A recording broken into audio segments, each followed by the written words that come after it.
If we were to start over from scratch and you were able to start a sports marketing company today versus what you did 15, 20 years ago, what would you do differently? And that was our secret sauce, is we didn't have any legacy. What separates the people who spot big opportunities from the ones who actually make them happen? Well, you're about to find out. Welcome to How Leaders Lead. I'm David Novak, and every week I have conversations with the very best leaders in the world to help you become the best leader that you can be. Today, I'm talking with David Levy, the co-CEO of Horizon Sports and Experiences and the former president of Turner Networks. If you ever wondered who put the madness in March Madness, it's David.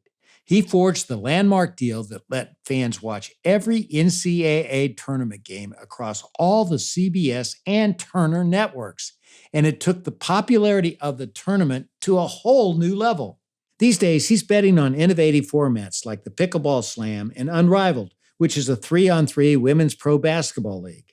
And behind all of it is a big vision for the future of sports, media, and live events. But here's the thing. Vision isn't just about spotting these opportunities. It's about having the guts to act on them. And in this episode, you'll see how to trust your instincts on those big ideas, back them with confidence, and then lead people to making it all happen. Here's my conversation with my good friend and soon to be yours, David Levy.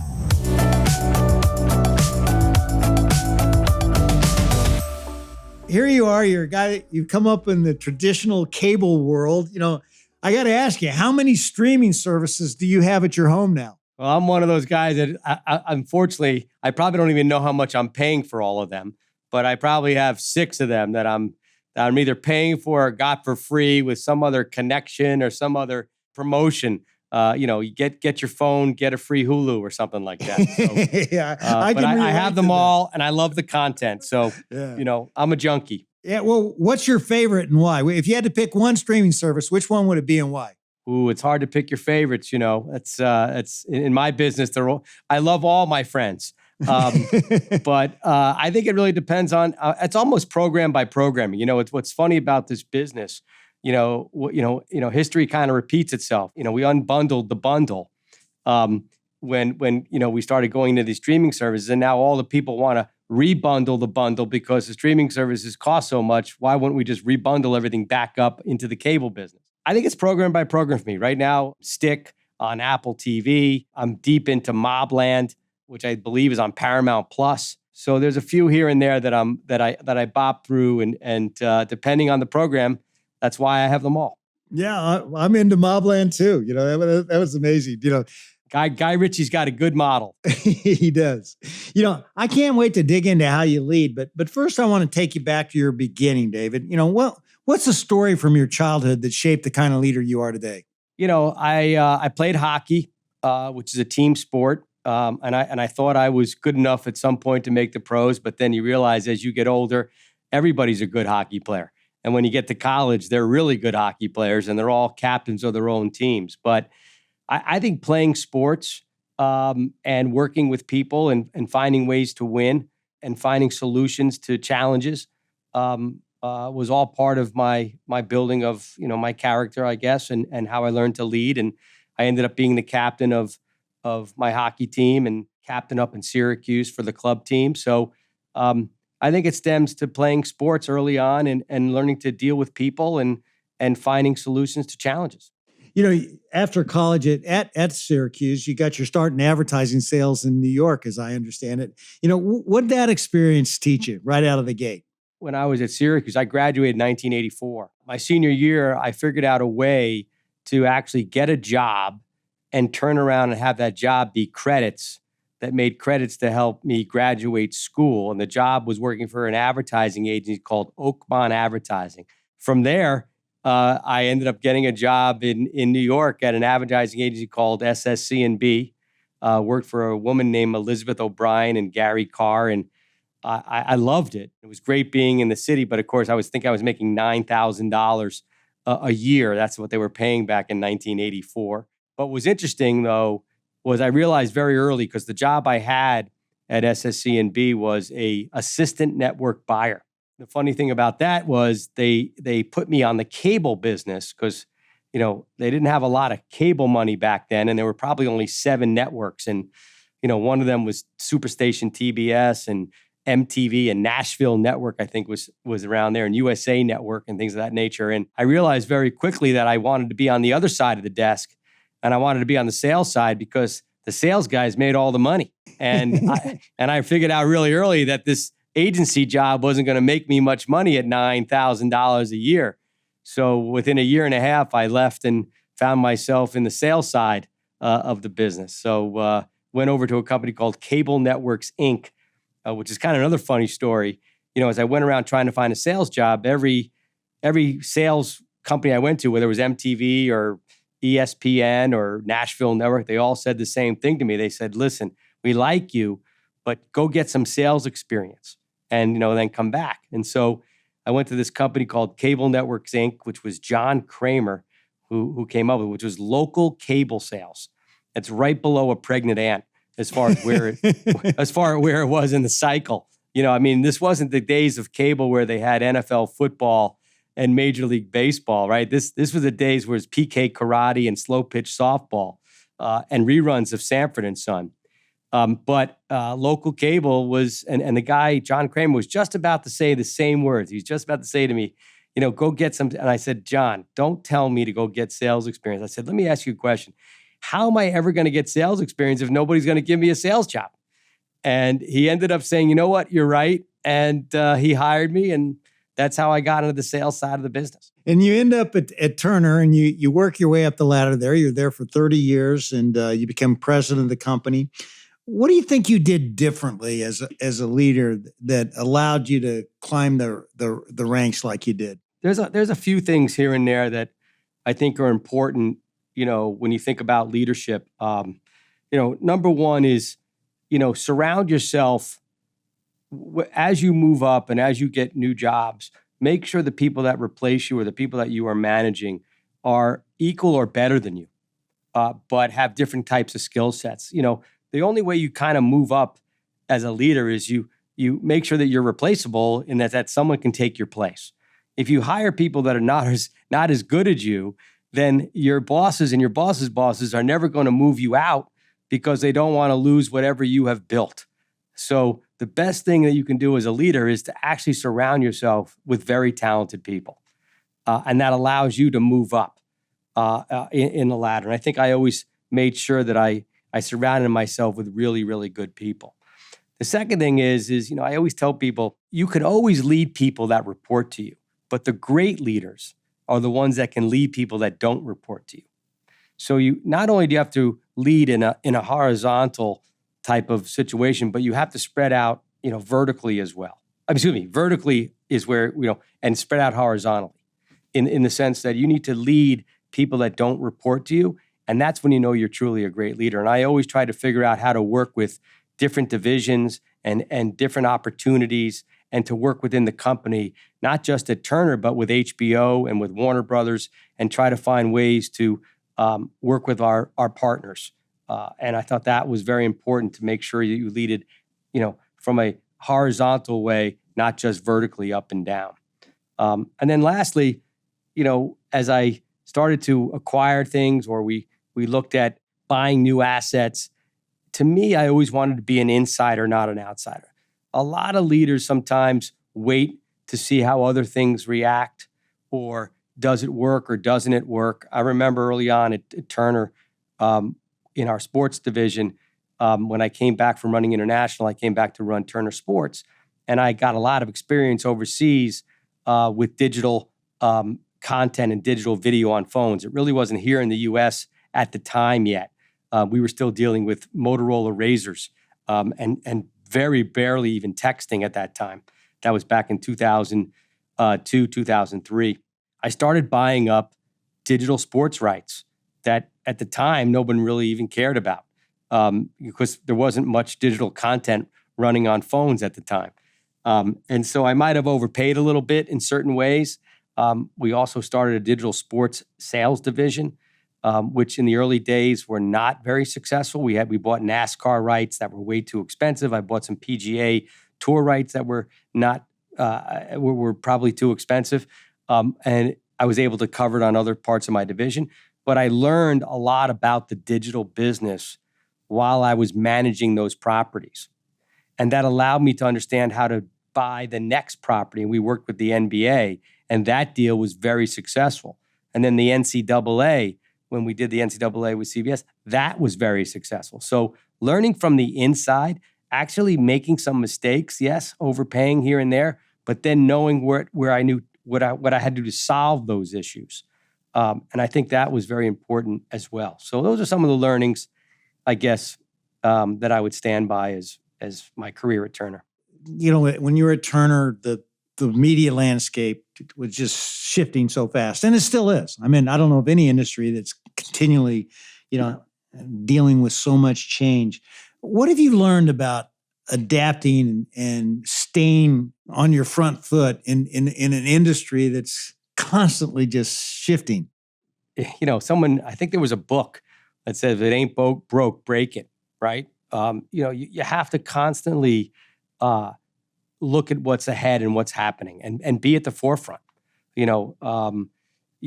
I thought sports rights were going to be a big part of the future of content because there are passionate built-in fan bases around sports properties.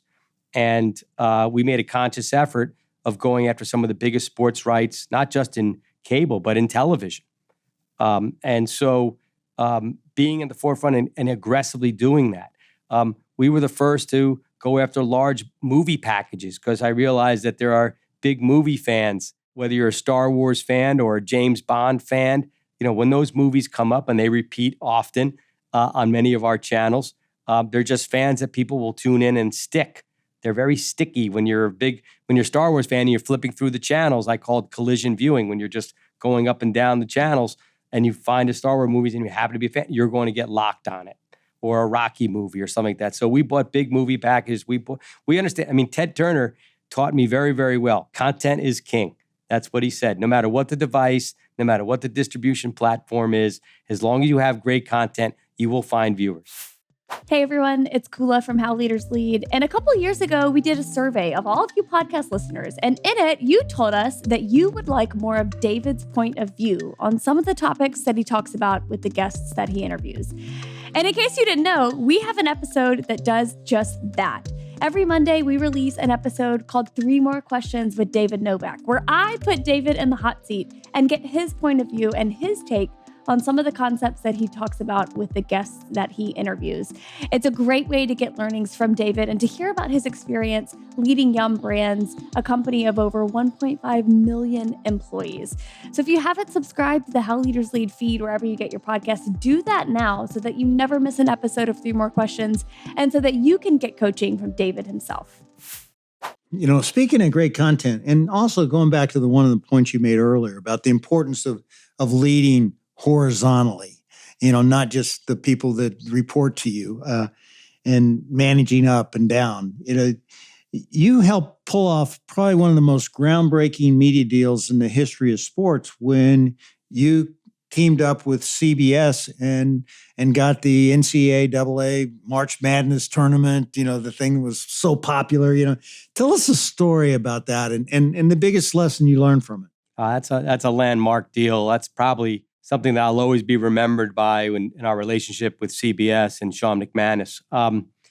That deal, first of all, the other thing I truly believe and I think is really, really important is culture beats strategy all the time. If you have great culture, I think it will beat strategy day in and day out. If you have them both, obviously culture and strategy, it's a home run. What was very interesting about our relationship with CBS is CBS had a very, very different culture than Turner Broadcasting.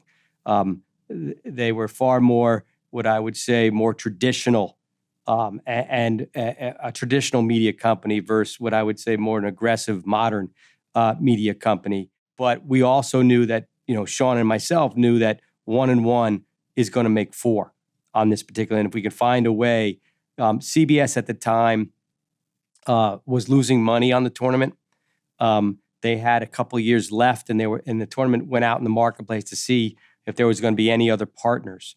I got called from a gentleman named Greg Shaheen asking about would I be interested in having some type of package and what would I be thinking about. And, as I went through the RFP and I realized very quickly that if I'm going to do this, I'm going to need a partner and probably a broadcast partner, because I didn't think the NCAA was going to put all of their games in one foul swoop on a cable network.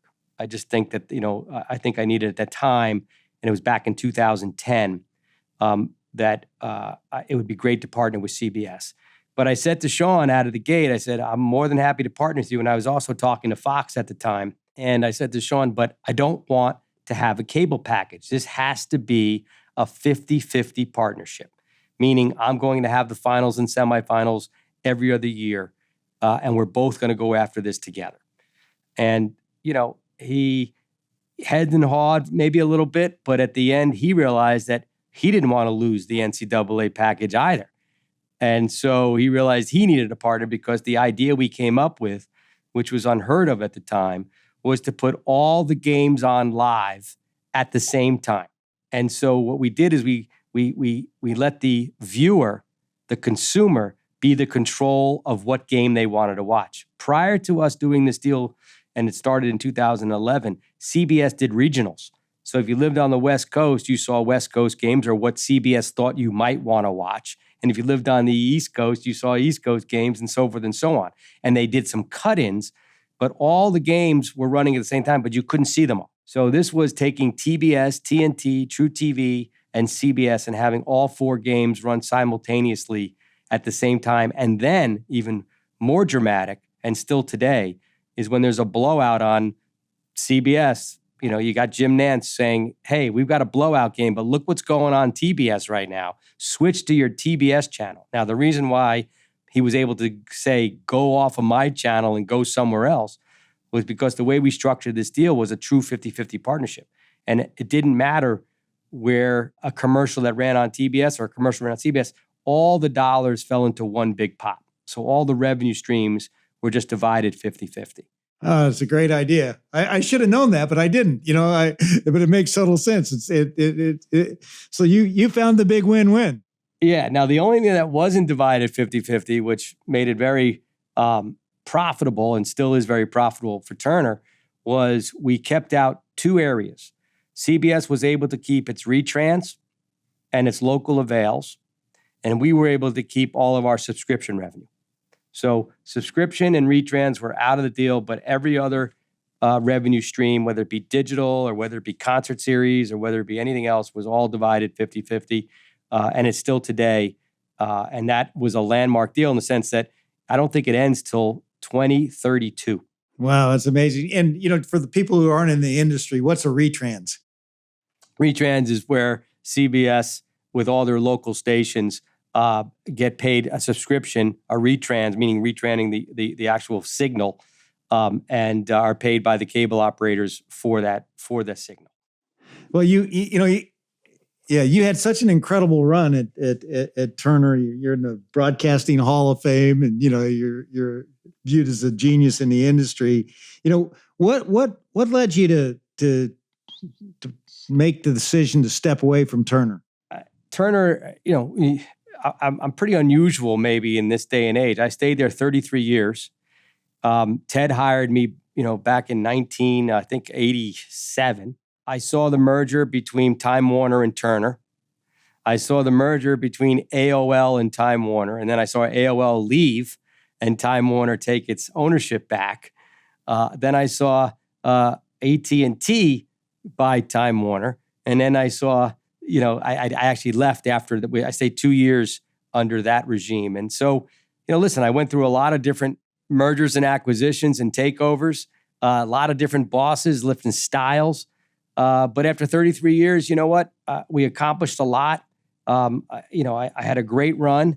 And, at the time, John Stanky was reorganizing the company and actually folding a lot of positions and a lot of different opportunities under different roofs and different functions. And, to be honest with you, there was nothing that really excited me in what was going to be. And I said to John, let's shake hands and this is your baby. It's time to move on. No regrets. I had a great run. No one stays at a company 33 years.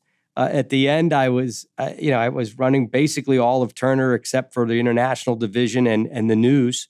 And I was ready to try something else. And, here I am today. Then what was it, David, that made you go out on your own and start up Horizon Sports and Experiences? Bill Koenigsberg, who runs Horizon Media, owns Horizon Media.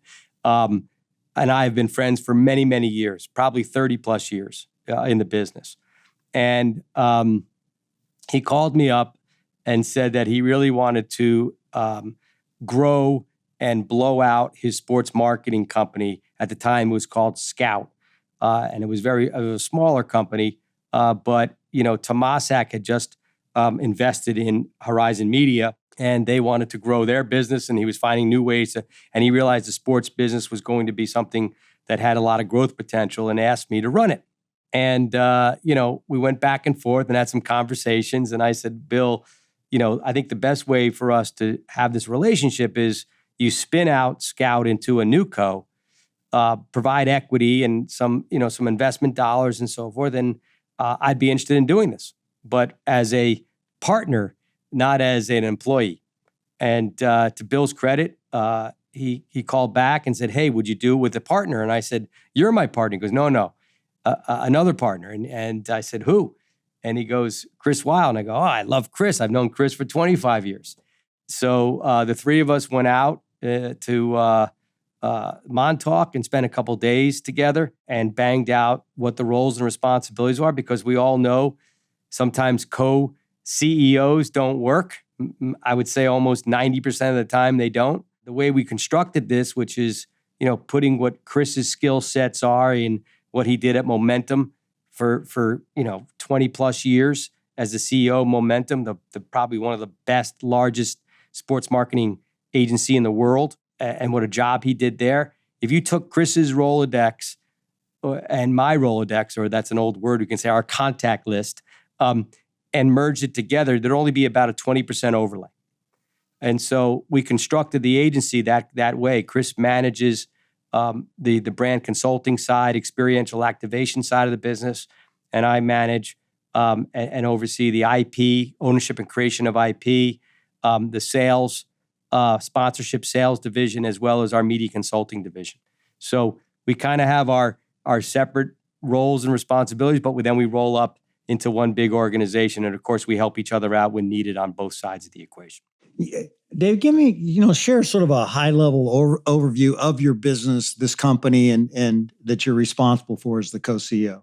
So, we thought about this in a big way. We said, listen, if we were to start over from scratch and you were able to start a sports marketing company today versus what you did 15, 20 years ago, what would you do differently? And that was our secret sauce, is we didn't have any legacy. And so we were able to build something that we thought would be very interesting. And so we have three pillars, I guess, that we focus on. One is our brand consulting, activation, experiential side of our business, where we have clients like Proximo and PayPal and Venmo and Paramount Plus and Sentinel One and Cognizant and New York Life. And those, we handle all their sponsorships, all their experiential and activations. We help them with league and team negotiations, jersey patch negotiations, as well as anything else they need us to do. And the other two pillars we have is, one is ownership and creation of IP, which that's very unique and different. And you mentioned it very early on, our Pickleball Slam, which is now in we're going to announce very shortly our Slam 4 event, which I think is going to be incredibly good. And where we had Agassi, McEnroe, Roddick, and Chang play for $1 million purse. And then we brought in Steffi and Maria Sharapova. Sharapova and McEnroe played Steffi and Agassi, which was fantastic. And then our third one had Jeannie Bouchard and Roddick play against Steffi and Agassi. So all great events, all real events with real money on the line, and obviously bringing the best racket players in the world to play against each other. We then realized very early that women's sports was going to be a huge growth opportunity. And that was 2.5 years ago when we jumped in a little bit before the Caitlin Clark phenomenon happened, but we kind of sensed it was going on. We also knew that World Cup was coming. and a lot of other, and the NWSL growth and so forth and so on.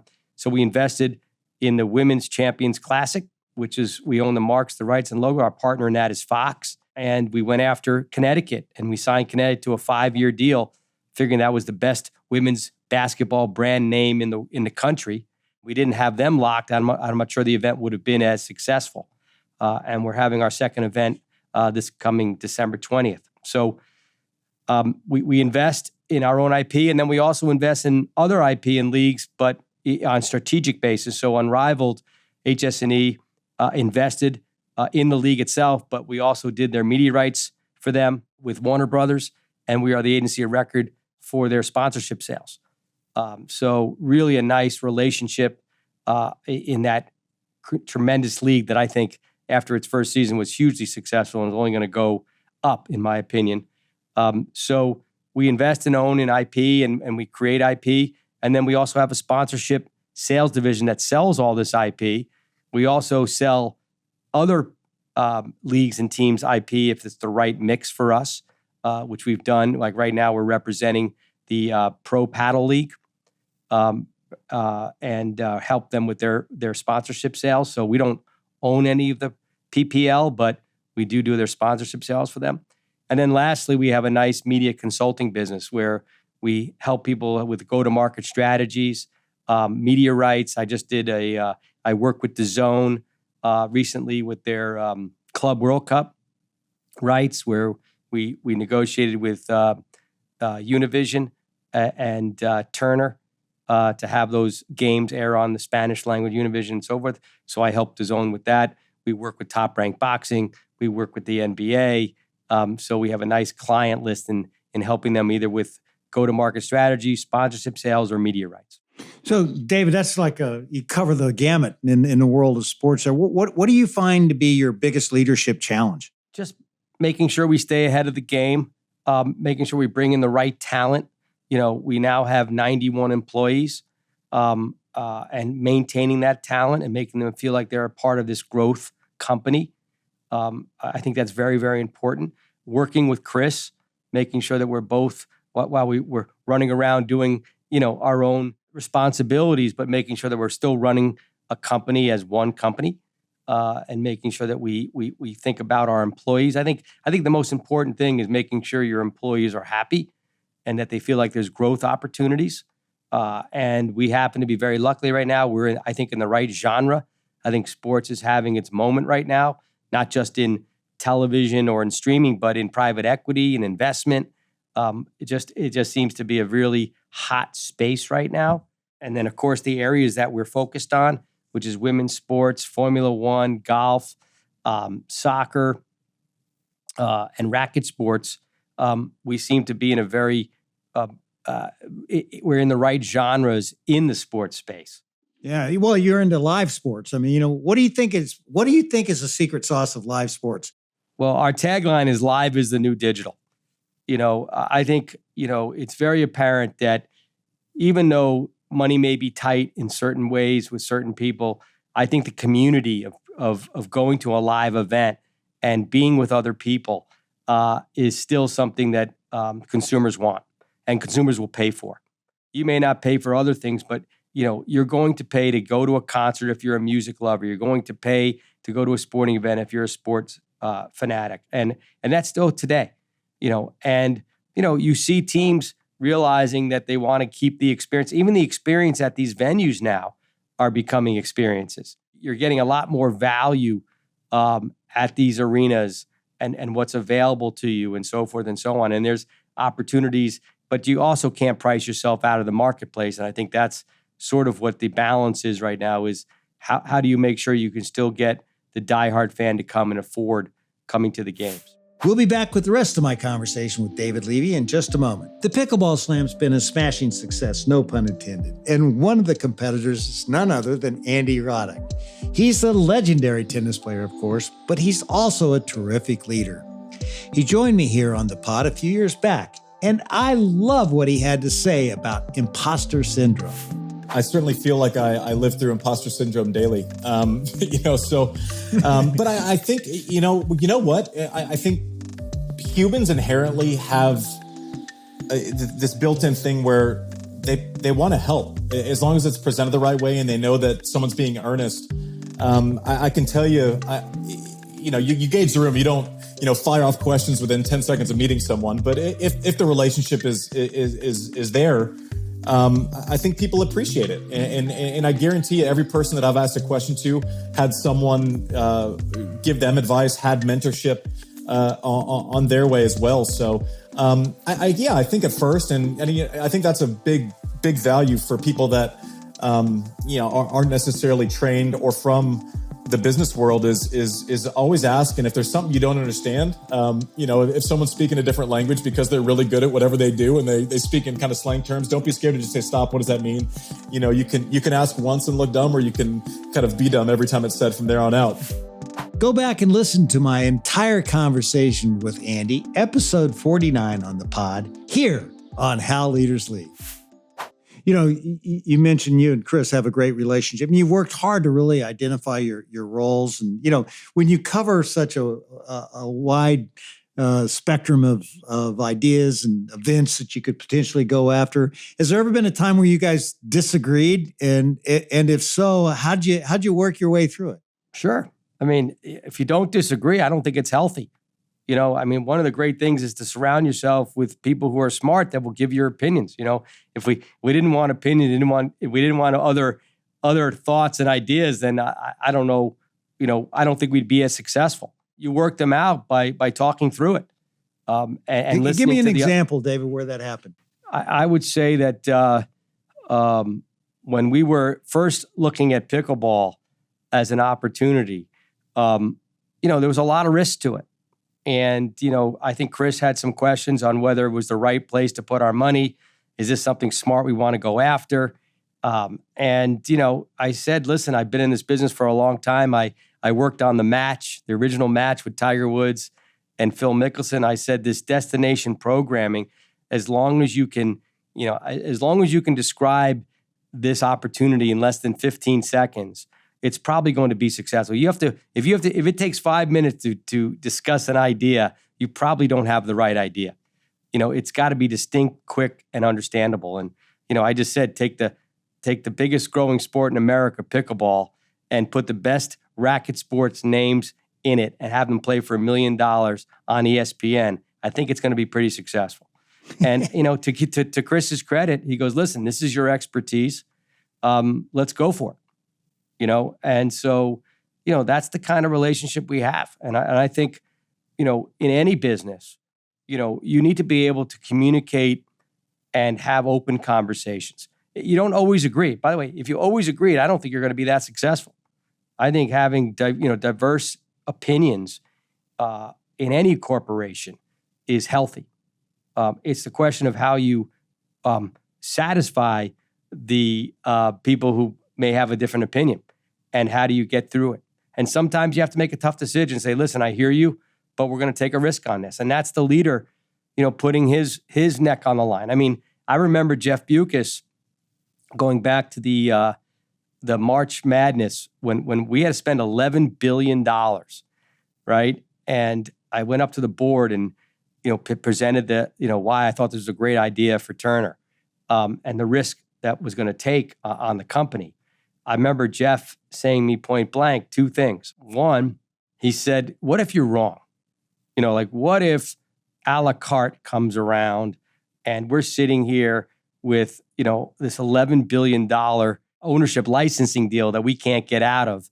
And now the cable bundle is unbundling, and a lot of this, profits had come from our subscription side of the business. And I said, well, Jeff, if the bundle is unbundling, it's not just us. The world, the entire business is going to be bad. And would you rather have March Madness in your unbundling or Seinfeld reruns? And so, that was part A of his question. And then part B, he said, listen, can we do an 8-year deal instead of an 11-year deal? This is the first one we did. We actually extended it another 8 years after we did the first one. But a 14-year deal. It was a 14-year deal plus an 8. He said, listen, can we do an 8-year deal versus a 14-year deal? And I said, no. And it was kind of silence in the room. And he said, why? And I said, because I want to do a 20-year deal and they won't let me do it. And at that moment, he goes, okay, I get it. You believe in this.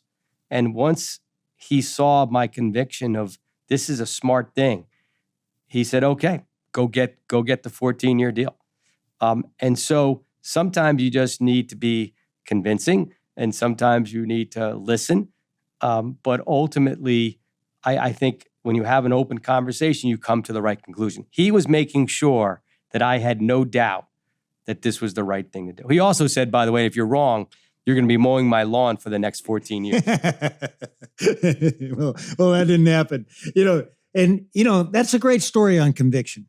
And it's also a great story of somebody coming at you and really testing that conviction. Now you seem to be really convicted about women's sports. Take us through the process you build or you have that builds the kind of conviction that gets you to stand up and say, hey, look, I want 20, not 8. I want 20. Being in the sports business as long as I've been in it, women's sports has been sort of hanging around the hoop a little bit. I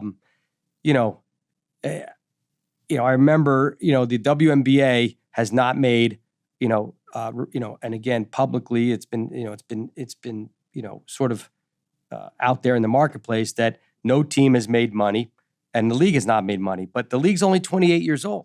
I bet you the NFL didn't make money in their first 28 years, or Major League Baseball, or any of our NBA and so forth. It takes time to build and get the TV rights that you need and the merchandising rights and the licensing rights and the ticket rights and all the things and the fan bases.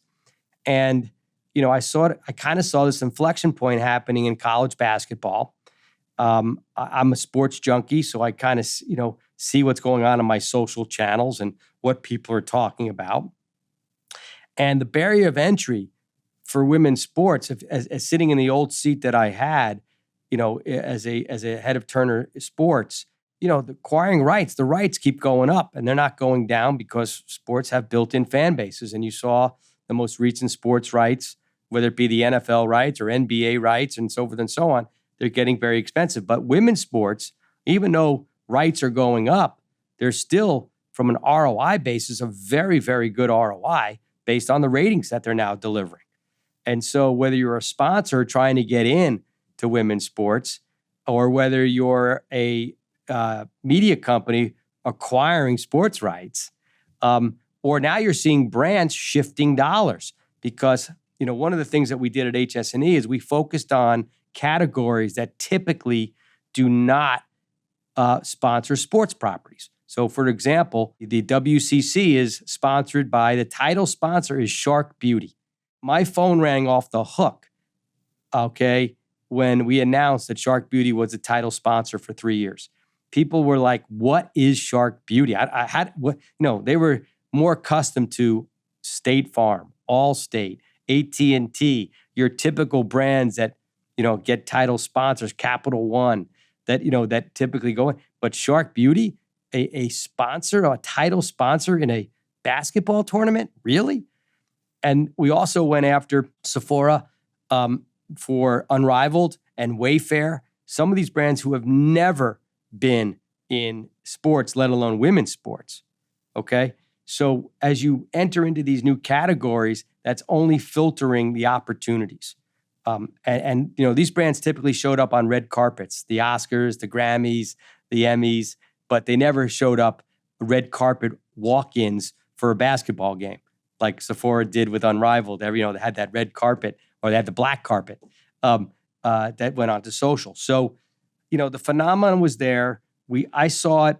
I kind of felt it, that there was going to be opportunity. And also from a new agency perspective, I said to Chris, and he agreed with me as well, we were both kind of noodling this, is that it would be hard for us to jump into the NBA or the NFL because a lot of the traditional agencies, whether it be CAA or IMG or Endeavor or Wasserman Group, they're already so deep into those sports. So we thought, hey, if we could jump into pickleball and Formula One and women's sports, we'd have a bigger opportunity to get a bigger slice of the pie. And then putting our money where our mouth was, which is actually putting investment dollars behind it. And you're hitting home runs in each of these areas, no pun intended here. And you got the Women's Champions Classic, which was a perfect example of that, where you did this deal with Connecticut because they're the top women's basketball program, and you also get UConn. In addition to UConn, you get Tennessee and Iowa and Louisville. How hard was it to get Connecticut to come in on this deal, or was it just a pure financial play for them?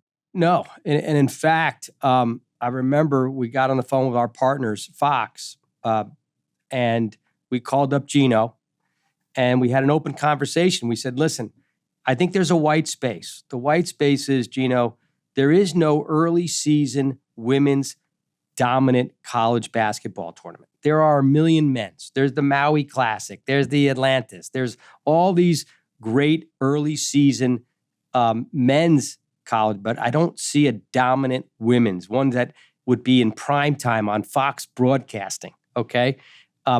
And I go, Gino, this is your legacy. This is something that you should put a stamp on, and we need your help. And I'm willing to, and I said this to him, I said, listen, I know what the women's basketball teams get paid, and I know what the men's team get paid for these early tournaments. I'm willing to put up the money as if it was the same as the men's. So I'm willing to take Connecticut's women's team and put up the money as well as all the other teams. I'm willing to do it in New York. So Gino said, listen, this is a great idea. He said, 2 things I must have. I said, what? He goes, A, it's got to be in New York, the mecca of basketball. And 2, I really, truly think it has to be on an NBA court. He goes, because a lot of these ladies won't ever get to play on an NBA court. And I think that's something that's very special in front of a big crowd in New York. And I said, done. We'll figure it out. And, to Gino's credit, he helped recruit, the teams. And anytime I need help, he's always there to, who do you need me to call? Who do you want me to call? He wants this to be the most elite early season women's basketball tournament. And that's what it's becoming to be. So you got to play on this court, an NBA court. How do you get the chutzpah, the guts, the courage to actually take somebody on like that and have an opinion like that? I always say, go with your gut, right? There's a lot of risk, right? If we don't sell sponsorships or we don't sell tickets, we're out a lot of money because we have to produce it. We've got to promote it. We got to market it. We got to build a website for it. We got to pay the teams, right? So, it's a lot to take a risk from, but if your gut says it's right and, not just gut, but experience, 40 years of experience in this business, I have a feel for that, and women's sports where it was, knock on wood, we've been successful with it. So it's experience, it's gut, and it's taking chances. You got to take, but, calculated risks, right? What they call it. If you don't take risks, you're not going to succeed. And speaking of another risk, this seems to be somewhat of a risk, is unrivaled. You're going to get WNBA players to play 3-on-3 on a full court. Take us behind the scenes on that one. To give Breanna Stewart, Nafisa Collier, and Alex Bizzell a lot of credit, they were working on this for quite some time. They were looking at white space. Their white space was, after the WNBA ends, and these women are not getting paid a lot of money, they were mostly going overseas, leaving their families, leaving their children, leaving their loved ones, going to countries they didn't want to go to. We all know the Brittany Griner situation. So they saw this white space of, well, what if we were able to play, make a lot of money, and stay in the United States and be able to be with our families, which means we brought everybody down to Miami, including their families, their husbands, their significant others, their children, and we put up nurseries and had opportunities, and they were housed. Every player got an equity position, so they own a piece of this league. And were paid, as if they were being paid overseas. So it was a really strong opportunity. And when I was listening to this and listening about that white space and thinking about the names on the back of the jerseys, I said, can you imagine if this was the NBA? You couldn't get it done in the NBA, to be honest with you, because, even though you could think the names, whether it's, LeBron and Kevin Durant and Curry and Draymond Green and all these great names, they make too much money to say, I'm going to take 3 months and go play. Yeah, and they didn't have to go overseas, right? And they have a longer season, much longer season. So it wouldn't work. But what was light bulb in my head was, the best names on the back of the jerseys in a competitive sport where everyone has equity, so they're going to market it.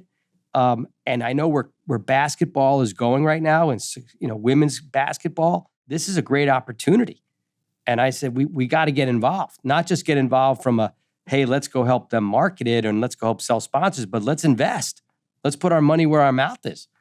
And so we invested in the league. And we're happy to do it because there's a new round coming out, and the valuation on this league is only going one way, which is up. And so the timing was right.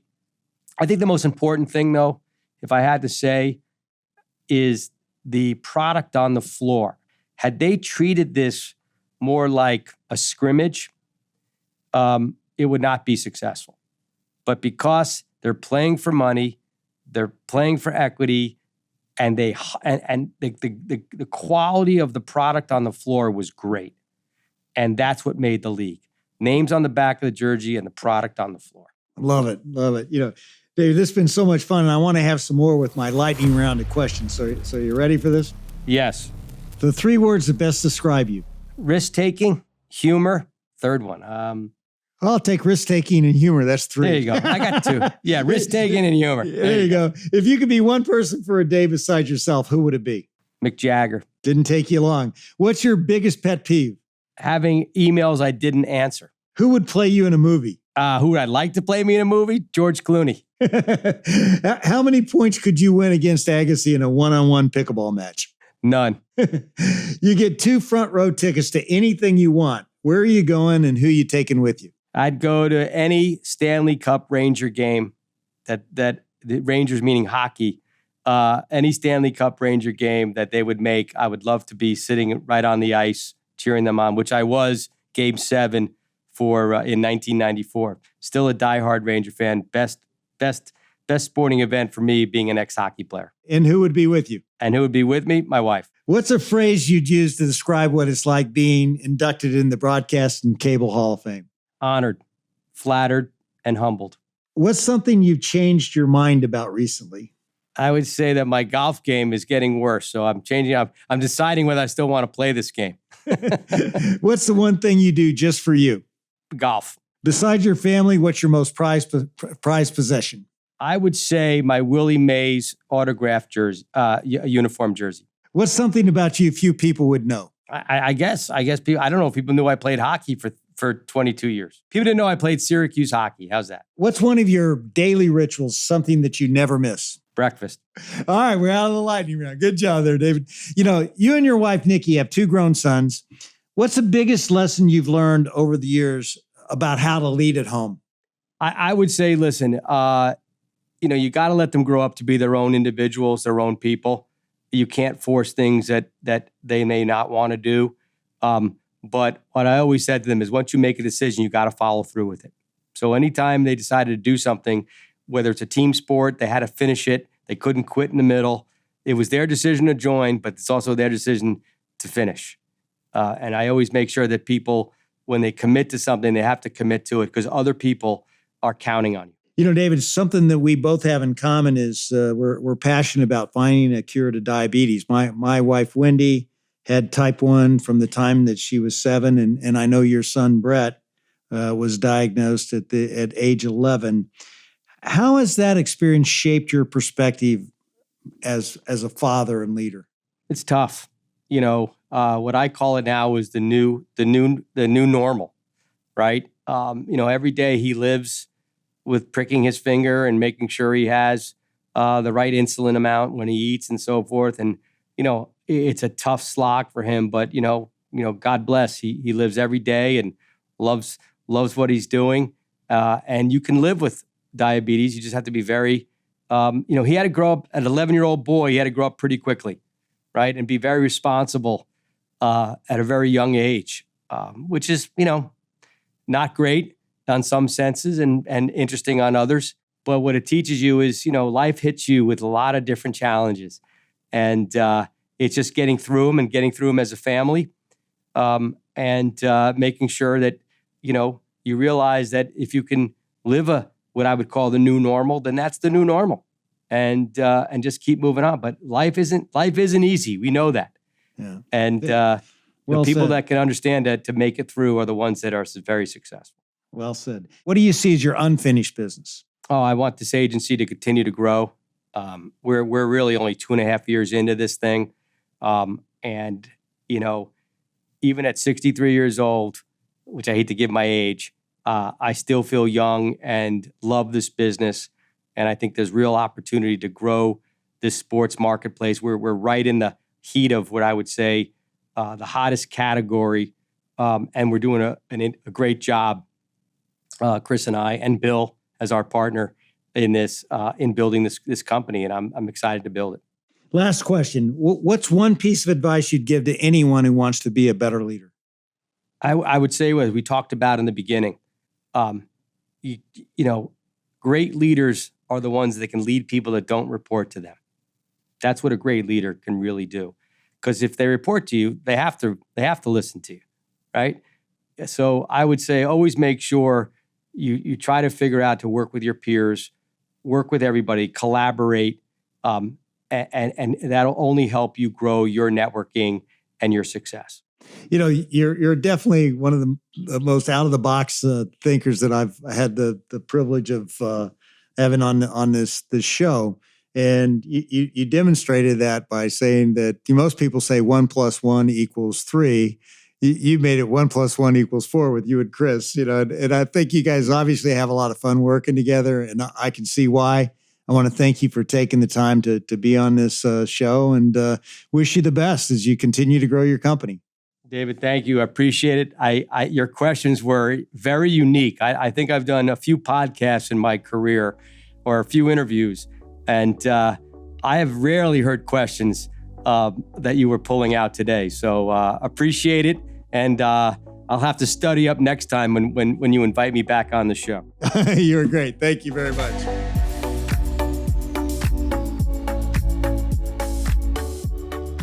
A lot of people have good ideas. They're seeing the right trends. They're sensing the potential in all the right places. But what sets leaders like David apart is the courage to act.